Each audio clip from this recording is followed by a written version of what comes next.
Welcome to Royal Ascot Day 3. I mean, I can't believe it's Day 3, and if you haven't noticed, it is Gold Cup Day, and that is why I'm in yellow, because gold doesn't suit me, but I'm trying. What a day for it. Today apparently is the major day for fashion, hair, hats, so if you're here today, it's going to be a very, very good one. Some amazing racing. Yeah, so stick around. It's going to be an unbelievable day. Stay hydrated. It's hot, but it's fabulous. And as you can see, we're matching the yellow to yellow. We're ready to go. We're ready, honey. But first, let's check in with a familiar face. Hello, hello. I'm here with Camilla Elphick, the very astounding shoe designer, who actually sent me a free pair of shoes, and they were free, so that's why I love her. Talk to me about your outfit today. You look unbelievable. Oh, thank you.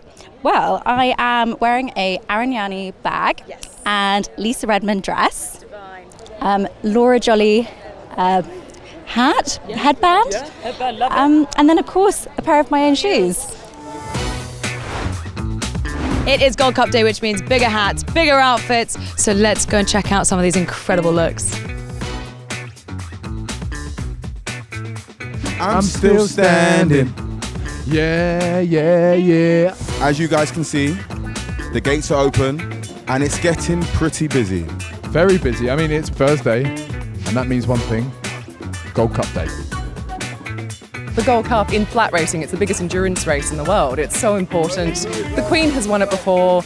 Who knows what will happen today? We're going to crown a new king. What's on the agenda? What have you guys got planned? Do you know what? I think you can't plan your days too carefully. I think you've just got to roll with the punches because you never know where the day might take you. Couldn't help but notice these two women, which are kind of like a vision of elegance. On Gold Cup Day, one wearing gold very well. Can you tell me your name? Rosie Bird. Rosie, you look incredible. Tell us a little bit about your look. So I got the dress actually from an Instagram shop on Top Birth, I think, and then hired the hat from Alice Brooke Bespoke to go with it.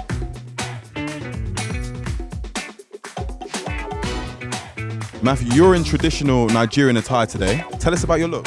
To be honest, I'd never planned to wear this today, but my friend Claire, that we came together, she phoned the Ascot authorities yesterday and said, can Matthew come in a native attire? And they said, well, it has to be full. He has to wear everything all together, so that's the reason I'm wearing it today.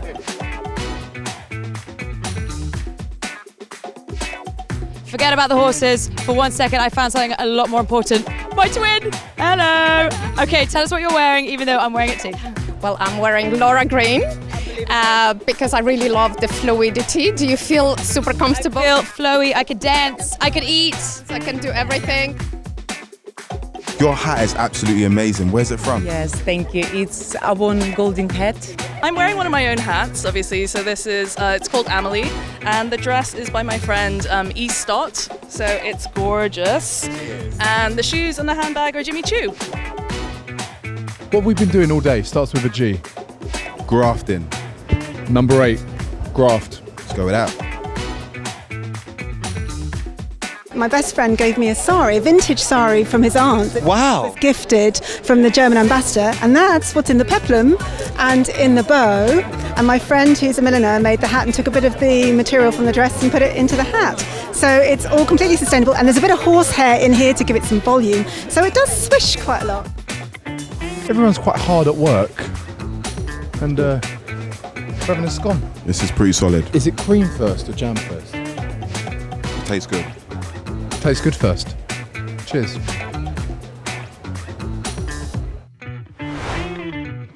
We are here at the Parade Ring restaurant in the Queen Anne Enclosure With Simon Rogan, MBE. And am I right in thinking that you're a major sort of pioneer in the farm-to-table movement? That's something that we've modelled our business on over the years, and obviously that ethos is very important to me. So when we come to Ascot, we try to bring as much as our produce from our farm up in the Lake District to the table here to give it a real taste of what we do. So so it's a real taste of the country. Should we give it a little diggy? Yeah, let's do it. Are you hungry? I'm starving. Okay, so you've said we can't be classy when we eat this, so everyone avert your eyes. But we're just going to go in for it. You've got some lovely, Cornish mackerel, cured Cornish mackerel. You've got some oyster emulsion, pickled cucumbers, lovely crispy kale for a bit of texture. And we've got like a little jelly made from a herb called perilla. That's divine. And then lots of sweet herbs and flowers just to finish it all off. So yeah, it's a real summery dish. You know, we have a slightly cooler climate to the south, so we firmly believe that things that grow slower have the better flavour. I'm not sure that's scientifically proven, but that's what we believe, you know. So, yeah, beautiful Lake District produce. Wow, it's unbelievable. I mean, it tastes amazing. It was so amazing to meet you. We won't keep you for too long. I know you're going to be very busy today, but good luck for I'm sure you are too. Yeah. Good luck for the rest of the week, and look forward to trying more food. Now we're going to head over to Alice Loxton, who's going to tell us all about that very strict dress code, which was established in the 1800s. Very exciting stuff. Royal Ascot is famed not only for racing but for fashion, and there is a very strict dress code which was established in the early 1800s. The Royal Enclosure itself was created during the reign of King George IV, originally as a private area for the monarch and his guests, and from the start it was home to the fashion forward. George IV's close friend, Beau Brummel, was a celebrated arbiter of fashion, a kind of fashion influencer of the day, and he dictated that men attending Royal Ascot should wear waistcoats, cravats, and black or dark coats with full-length trousers. And over time this developed. In the 19th century, morning dress became standard. This was a long coat with tails, usually worn before evening events. Today, the dress code in the Royal Enclosure is still pretty strict because of the enclosure's association with royalty.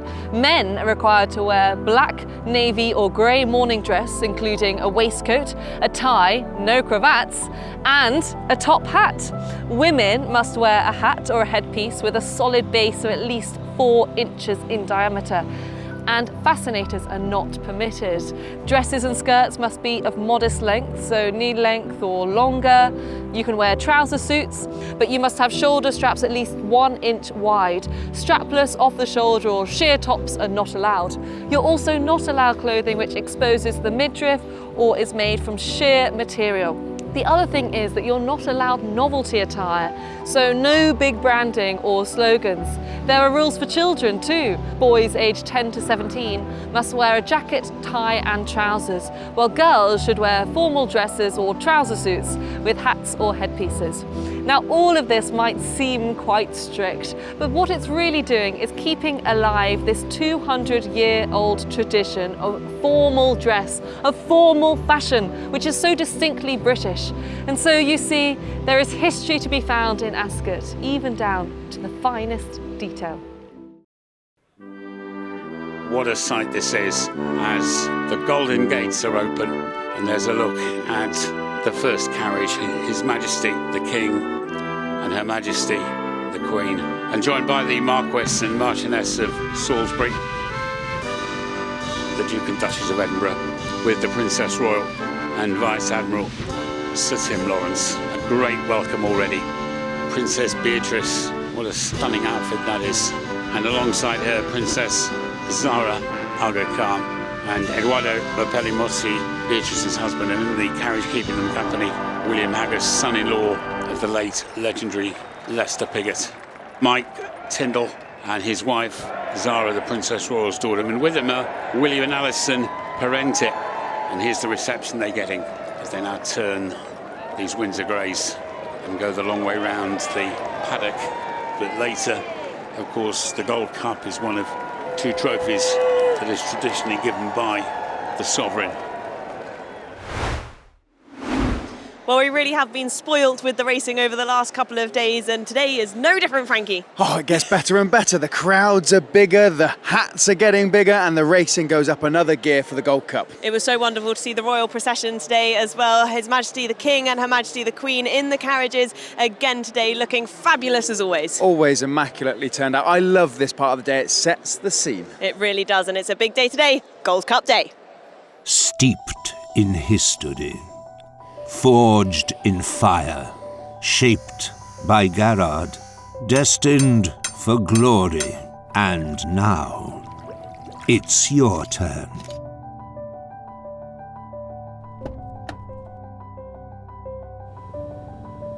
From the heart of London to the world's greatest stage, your journey begins. You will be seen, admired,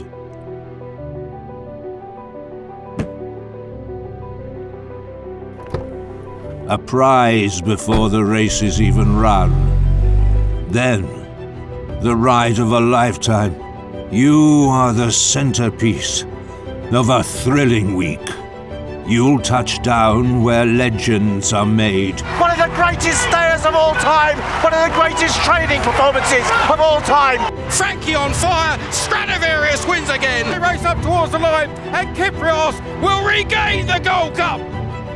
You'll wait, hear the thunder of hooves, feel the pulse of the crowd.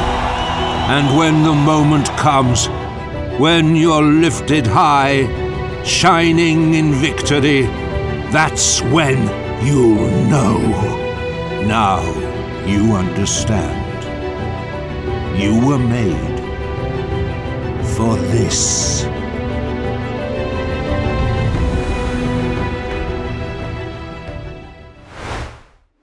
What would it mean to you to have a Royal Ascot winner this week? Any week would be nice, but yeah, it would be huge. I've grown up coming to Royal Ascot with my parents my whole life, and yeah, I think the first Royal Ascot winner that I watched Dad was in the Britannia in 2017. So yeah, it would be quite cool to win that race again. Oisin, you've got a fantastic book of rides today, including in the Gold Cup Coltrane. How are you feeling ahead of that? I'm really looking forward to Coltrane. He's an older horse, but it's a very good race. A lot of prestige attached to the race, Rosie. I think William Buick, to my right, has a really good ride on Trollerman. It's Royal Ascot. This is what where we all want to be and where we all want to win. So it's a great day and it's a great race. Now let's check out the racing highlights. And racing up towards the line is another whiz-bang 2-year-old for Aidan O'Brien. It's Charles Darwin, and he's in the Breeders' Cup after this Norfolk Stakes win. He's just thoroughly professional and stronger than them, better than them, and he'll go on from here. It's Garden of Eden under Ryan Moore now by a length or so. And heading up towards the line, it's Garden of Eden to win the Ribblesdale Stakes. Garden of Eden. She's very good. She's quick and well when I asked her. And a bit of a surprise win like that, but she won very well and good performance. But they're inside the final furlong, and surely they can't get to Trollerman. He's cleared by 5 lengths inside the final half, and it's Trollerman's Gold Cup, runner-up last year. He wins the 2025 edition. Trollerman has won the Gold Cup. Yeah, I'm just over the moon, delighted. My first Gold Cup. It's a very hard race to win, and he put it right after such a good run last year.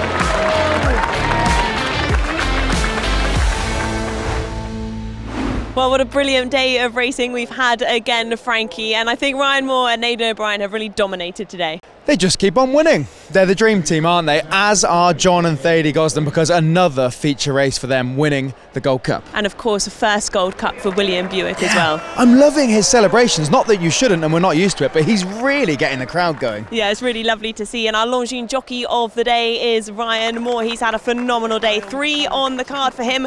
And we look forward to another brilliant day of racing tomorrow with 2 Group 1s on the card. No, it is Moe, by the way. It's Moet. It's Moe. Let's take a look. Now we're enjoying a glass of champagne with our tea, a lovely glass of Moet and Chandon. Sorry, Moet. No, a lot of people mistakenly think it's pronounced Moet, but it is actually Moet because the French founder of the Champagne House actually has Dutch origin, and so it is pronounced Moet. You won't be wrong, will you? I tried it once, I didn't like it. I told you. Whatever. Cheers me. Clink. Let's go take a look at some fashion. Village. We're here. Music, dancing. More dancing. Let's go and find out.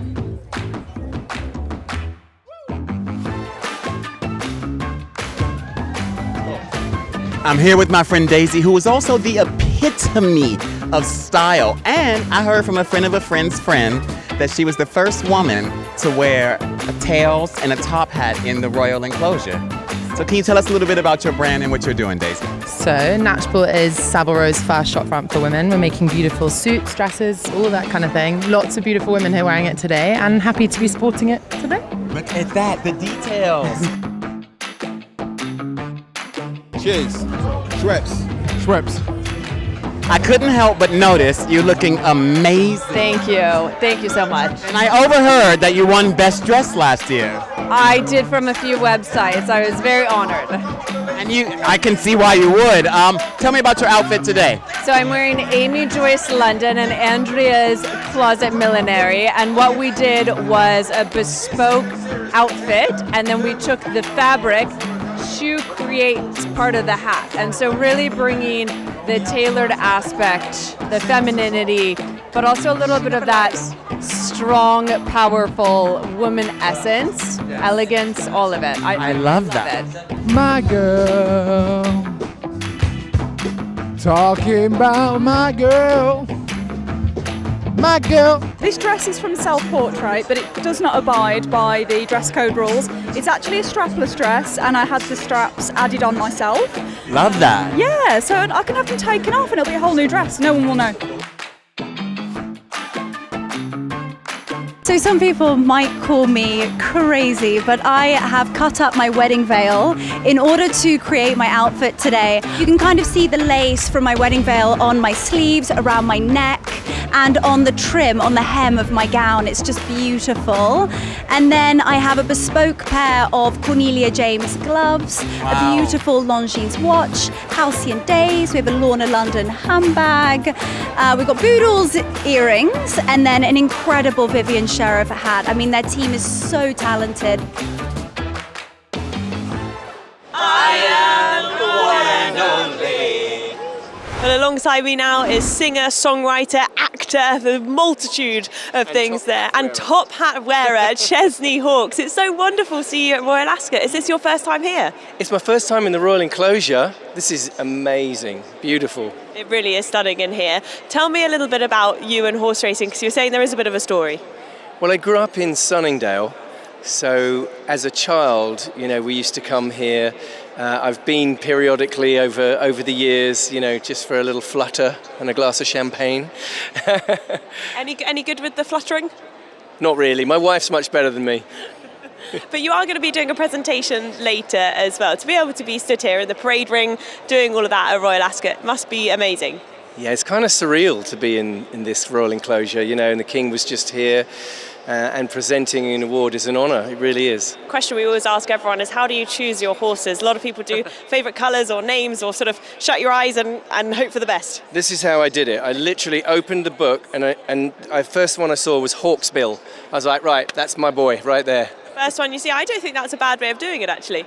Well, it could be just as good as studying for your whole life, really, couldn't it? Because you never know. You just never know. We've also got horses in the parade ring now for the second race. It's extraordinary to see them up close, isn't it? They are such incredibly beautiful animals and so amazingly well groomed. It's just incredible to see up front, close. Listen, Chesney, we hope you have the most wonderful day, and we look forward to seeing you on the presentation later. Thank you. Hey, thank you for having me. It's been an amazing day, right? Oh my God, absolutely insane. And we are back at Lock & Co. We just thought you want to get your hat fixed before tomorrow, right? Exactly. Clean. I've been sweating and sweating. So David has been so kind as to offer to clean my hat. Yes, of course. Thank you. Love it. I'm here for sport because no one's brushing this headband. It's not coming off. It is instilled in. But I cannot believe we're already on to day 4 tomorrow. I know, right? That It's is been amazing. crazy. They're flying by. They are flying by. It is so hot. Yeah. That looks beautiful already. Swipe round and around. Oh, thank you Ta-da! so much. Oops, there we go. Beautiful. Day ahead tomorrow. Thank you so much, That's David. okay. Thank you. Enjoy your Pleasure, evening. you too. I will see you guys tomorrow. Absolutely.